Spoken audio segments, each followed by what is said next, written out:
have Ethan, right? And Ethan, we're gonna put the safety plug in. We're gonna check continuity. We're good to go. And so Ethan's rocket's on rail 1. There's the launch button. Appropriately at 5, 4, 3, 2, 1, launch. There goes Ethan's rocket. Holy cow, Ethan, great flight. Like a little flag coming back down right into our area. Oh, snatched from the jaws of death. Okay, number 2, is that you, Jordan? All right, Jordan's rocket's ready to roll on rail 2, and the countdown has started at 5, 4, 3, 2, 1, launch. Fantastic. Sharon, this is good for you. Go for it. Now, all these objects, whether it's a cannonball or a rocket, they all descend at the same rate. There's a mathematical formula for it. I'll let you in on the secret that they fall at the rate of 32 feet per second, except for the first second because there's inertia. Then you have to give it a half rating. It only goes 16 feet the first second. But you can calculate how high a rocket went up just by how long it takes it to come back down. All right, rail number 3. Who do we have? And it's Sam. Sam is stepping to the rack. He has the big rockets in the background, and Sam is ready to roll at 5, 4, 3, 2, 1, launch. And there it goes, straight as a die, arcing over, parachute is out, and deployed. And Sam, we'll see you back here in November. Okay? Yeah, it looks like it's far out. Gosh, man, I got to explain the jokes too? Okay, you're so fun. Yeah. Well, maybe sooner than that. You got Sam? And he does. All right, great job. All right, who is on number 4? All right, it is Kevin.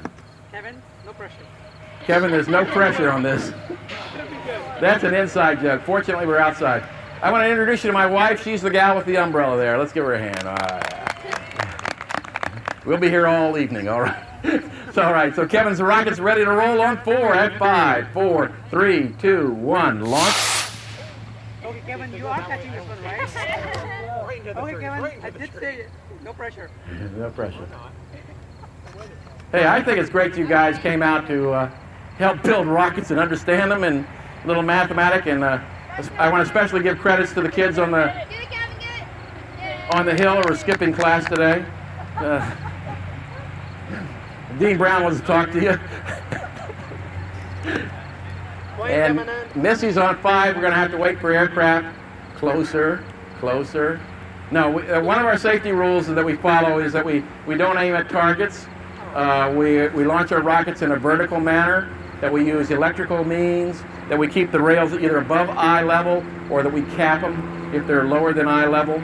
There's about 15 safety rules that the National Association of Rocketry puts out to do these rockets, and it seems seamless the way we do it here today, but I follow all 15, and so do all the kids here. The question was, where do you get these model rockets? You can buy them at Michael's or any craft store, Hobby Lobby, Hobby Town, and so forth. They'll run about $20 or so. Missy, I don't want to keep you holding up here, so why don't we go on to rail number 5. Okay, so Missy's ready for rail 5, and this is the launch button. We'll start the count at 5, 4, 3, 2, 1, launch. Fantastic. All of our students prepped. They built these rockets an hour ago and put the parachutes in and did everything. He's eyeballing it.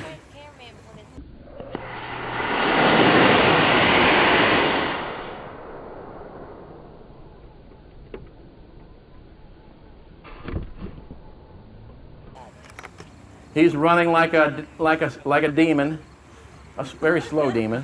Okay, and he's got it. Great job.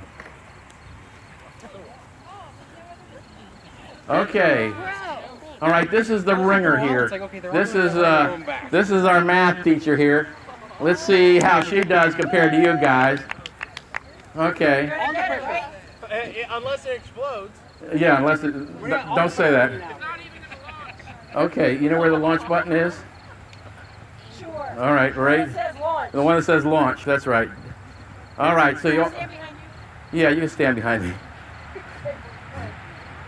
All right, help us with the countdown. This is the math department head. Ready? 5, 4, 3, 2, 1, launch.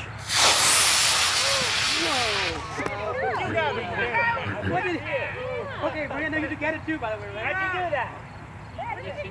Where'd they go? Oh, is that the one that's going to go up the Carroll thing, by the way? What happened there? Wow, well, you must have built your rocket better than anybody else's. She cheated! Okay.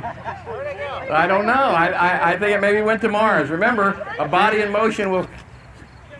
Really, can you see it up there? The guy on the hill, he's either pointing at a crow or... It is dizzying, I know that. Okay, you're the only one that can see it, so... Wait till our other poor eyes. You still got it? No, he says it's still up there.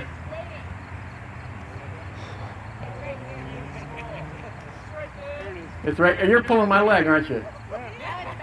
It's over. Oh, you see it? Where? Help me. It's gonna land over there. Did you take down a big plane while you were? Where is? Come on, people, help me out What did here. you put in there? It's nowhere. It's over there. Oh, it's like, oh God. It's really far away, huh? Yep. Okay. Well, good. Let's give her a hand. Wasn't that great? Okay. Now I have a few more rockets. I can't see it. It's that way. I'll put on for you. Perfect. Yeah, that's back there. That's it.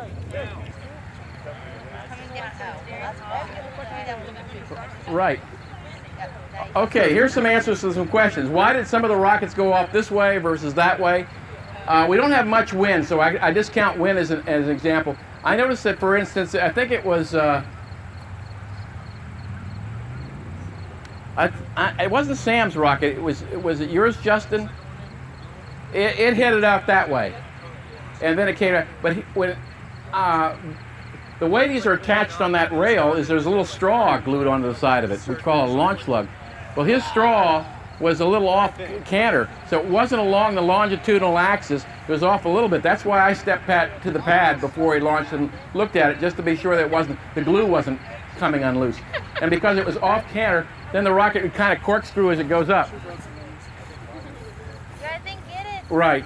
And then some of them, like Sam's, went up straight as a die. And it's because his was perfectly aligned. No, it's not. But then also, we have a little bit of wind. You can't tell from right here, and especially not even with the tops of the trees. That's what I look at. But it is blowing it this way. So the rockets would have a natural tendency, is after they get up, to start heading into the wind, because the wind will blow on the... Let me borrow your rocket, Kevin. The wind will blow on the fin like a weather vane does. So it should naturally tend to head over towards that airplane is above our head. And then when the parachute comes out, because there is a slight wind, then it'll blow back down where Chris has been recovering. So that's a little bit of an explanation. Another explanation is we can vary, obviously, the power of the rocket engine.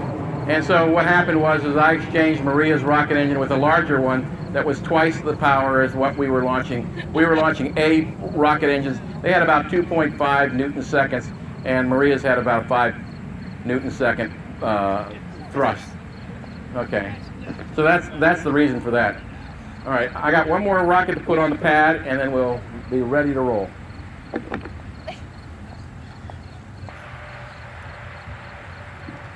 Okay, thank you for waiting. Let's launch these. These are kind of interesting ones.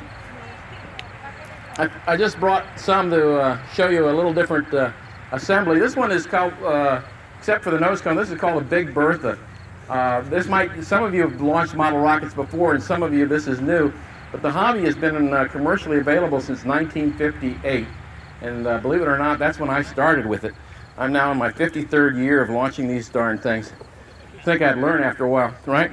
And this kit, the Big Bertha, became commercially available from Vern Estes and Estes Industries back in 1961. And so a lot of them have been sold. So here's what the Big Bertha looks like on Rail 1. It uses the same rocket engine that we used on Maria's rocket, except that it has a much bigger planform, much more lateral area. And so as it accelerates, the drag force doubles on it. Again, that's the opposing force, and it's the force equals mass times acceleration. So with that, we shouldn't see it go as high as we saw Maria's. But let's see. T-5 for the gold one with the black nose cone on rail 1. Obviously, it's going to go in that direction and hopefully blow back at 4, 3, 2, 1, launch. All right, up, not as high. Parachute out, fully deployed. Those pieces of paper that are coming down are called recovery wadding. It's used to buffer the hot gas.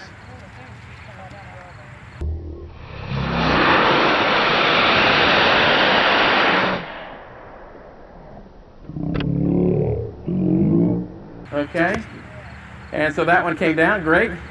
Number 2, what will it do? It looks like a little flying saucer.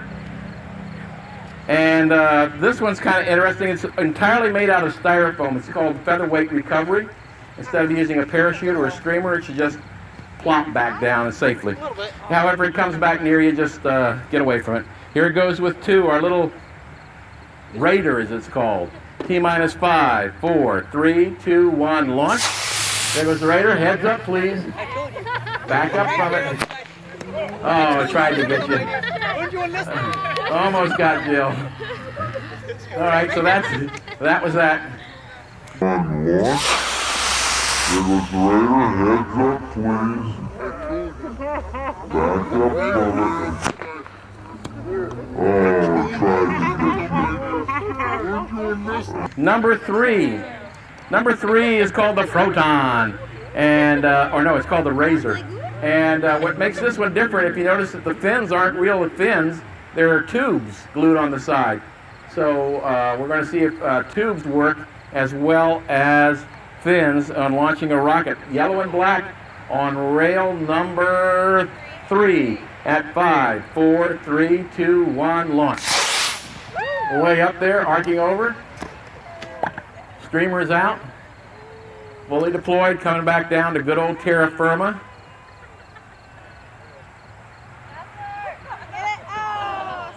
Wow, nice try though. Give him a hand, wasn't that great? Number 4 is a payload model. You can put an accelerometer on your rockets and measure acceleration. You can put an altimeter in there and measure by using air pressure. You know, air pressure is higher here than it is up there. And by measuring the difference in the barometric pressure, you can determine how high your rocket went. Also, if you want to see Lincoln fly, you can put a $5 bill in it. Okay, so here we go with the payload model on rail number 4. And panel is armed. Time is running at T-5, 4, 3, 2, 1, launch. All right. Oh my goodness gracious. And parachute is out. Really good. Whoa! I love that one. That was a good one, man. Alright. Oh my goodness gracious. And parachute is out. Really good. Good one, man. It was almost a dance move.